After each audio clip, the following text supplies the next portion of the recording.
আজকে বানাচ্ছি মটরশুঁটির কচুরি। তার জন্য আগে এদিকে মটরশুঁটিটা একটু লবণ দিয়ে সিদ্ধ করে নেব, আর এদিকে মশলার জন্য আদা, লঙ্কা, জিরে আর একটু টমেটো পেস্ট করে নেব।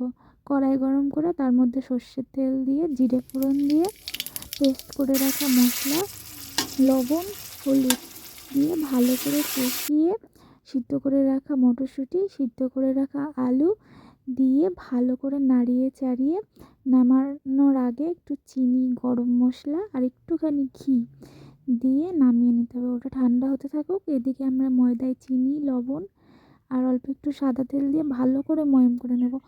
ময়মটা কিন্তু ভালো করে করতে হবে, এইভাবে যেন চেপে ধরলে শক্ত শক্ত হয়ে যায়। তারপর অল্প অল্প করে জল দিয়ে মেখে নিতে হবে।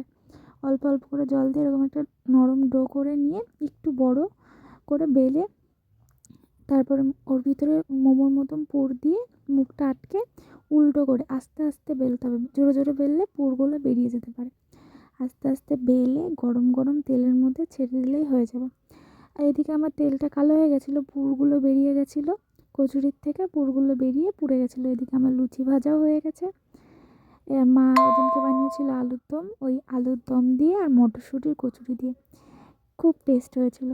তো তোমরাও বাড়িতে বানিয়ে খেও। টাটা।